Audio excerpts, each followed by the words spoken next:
Assalamualaikum warahmatullahi wabarakatuh. Nama saya Muhammad Muhtar Wirakusuma dengan NIM 2006788. Di sini saya akan mempresentasikan esai yang sudah saya tulis sebelumnya yang berjudul Fenomena Menjamurnya Startup di Indonesia.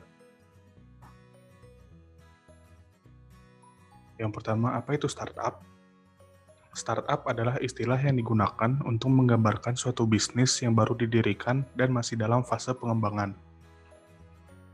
Startup sendiri mulai bermunculan pada akhir tahun 90-an sampai awal tahun 2000-an, saat internet mulai berkembang dan banyak digunakan di seluruh dunia, terutama di negara-negara maju. Pada masa itu, banyak perusahaan maju mulai berlomba-lomba dalam membuat situs web mereka sendiri. Situs web tersebut rata-rata menggunakan domain .com, karena itulah fenomena ini disebut dengan bubble.com. Pada saat fenomena bubble.com inilah mulai bermunculan bisnis-bisnis baru yang sekarang disebut dengan istilah startup. Ciri-ciri bisnis startup ada 5. Yang pertama, startup adalah perusahaan yang berdiri kurang dari 3 tahun. Lalu yang kedua, memiliki jumlah karyawan yang tidak terlalu banyak, biasanya di bawah 20 orang. Yang ketiga, pendapatan perusahaan kurang dari $100.000 per tahun. Lalu yang keempat, perusahaan bergerak di bidang teknologi atau inovasi-inovasi yang berlandaskan teknologi. Lalu yang kelima, perusahaan menghasilkan produk-produk dalam bentuk digital, seperti misalnya website atau aplikasi.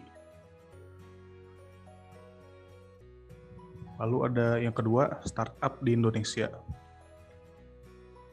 Indonesia adalah negara yang potensial untuk mengembangkan startup. Hal ini karena pertumbuhan pengguna internet di Indonesia yang terus bertumbuh setiap harinya. Ditambah lagi dengan peningkatan kualitas jaringan internet di Indonesia serta harga ponsel pintar yang semakin murah, membuat peningkatan pengguna internet di Indonesia terus berkembang.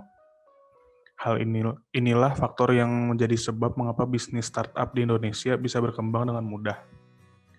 Di Indonesia sendiri, saat ini mulai bermunculan berbagai startup yang bergerak di berbagai bidang, dengan kebanyakan startup bergerak di bidang perdagangan, pendidikan, dan hiburan. Startup yang bergerak di bidang perdagangan contohnya ada Bukalapak dan Tokopedia. Lalu yang di pendidikan ada Zenius, Pahamify, dan Cerebrum. Sedangkan untuk hiburan sendiri biasanya di bidang game atau layanan streaming service. Seiring berkembangnya bisnis startup di Indonesia, mulai bermunculan komunitas-komunitas yang berisikan para founder startup. Salah satunya adalah Bandung Digital Valley yang menaungi para founder startup di kota Bandung dan sekitarnya. Komunitas-komunitas ini didirikan dengan tujuan sebagai wadah untuk belajar dan berbagi ilmu, baik bagi mereka yang ingin memulai bisnis maupun mereka yang sudah memiliki bisnis startupnya sendiri. Selain itu, dengan adanya komunitas ini juga diharapkan bisa menarik minat masyarakat dan juga membantu pertumbuhan startup di Indonesia. Indonesia sendiri memiliki beberapa startup yang sudah berkembang dan menyandang gelar unicorn.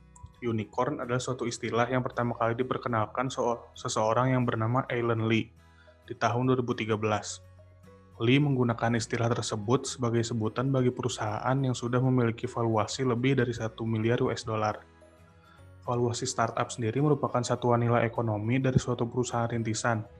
Istilah ini digunakan untuk mengukur potensi bisnis sebuah perusahaan. Menurut situs startupranking.com, pada bulan Desember 2020, tercatat sebanyak 2.198 startup berdiri di Indonesia. Angka ini membuat Indonesia berada di posisi kelima negara dengan startup terbanyak di dunia, dengan posisi pertama ditempati Amerika dengan total 66.150 startup. Di Indonesia sendiri ada Bukalapak sebagai startup dengan skor tertinggi di Indonesia, yaitu 85,6. Skor ini membuat Bukalapak berada di posisi ke-18 startup dengan skor tertinggi di dunia. Lalu yang ketiga ada startup asal Indonesia yang menyandang gelar unicorn. Sejauh ini, terdapat 7 perusahaan di Asia Tenggara yang menyandang gelar unicorn, dan 4 diantaranya adalah perusahaan asal Indonesia. Yang pertama ada Traveloka.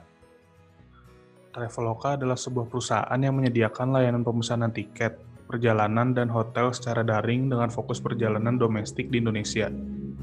Perusahaan ini didirikan oleh Ferry Unardi, Derianto Kusuma, dan Albert Zhang pada tahun 2012 dan berhasil menyandang gelar unicorn pada tahun 2017.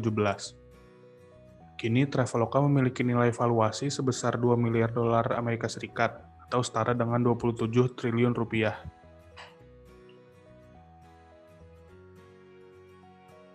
Yang kedua ada Bukalapak. Bukalapak merupakan salah satu perusahaan e-commerce di Indonesia. Perusahaan ini didirikan oleh Ahmad Zaki, Nugroho Heru Cahyono, dan Muhammad Fajrin Rashid pada tahun 2010 dan berhasil menyandang gelar unicorn pada tahun 2017. Kini Bukalapak memiliki nilai valuasi sebesar 2,5 miliar dolar AS atau setara dengan 34 triliun. Pada tahun 2019, Bukalapak telah memiliki lebih dari 4,5 juta pedagang online, 70 juta pedagang aktif bulanan, 1,9 juta mitra warung, dan rata-rata 2 juta transaksi perharinya. Lalu yang ketiga, ada Tokopedia.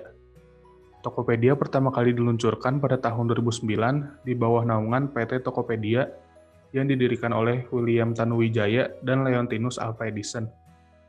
Tokopedia berhasil menyandang gelar unicorn pada tahun 2017 dengan nilai valuasi yang diperkirakan mencapai 7 miliar dolar AS atau setara dengan 97 triliun. Jumlah pengguna aktif bulanan Tokopedia sudah mencapai 90 juta pengguna per Agustus 2019.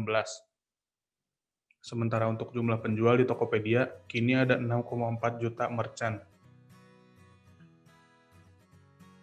Lalu ada Gojek.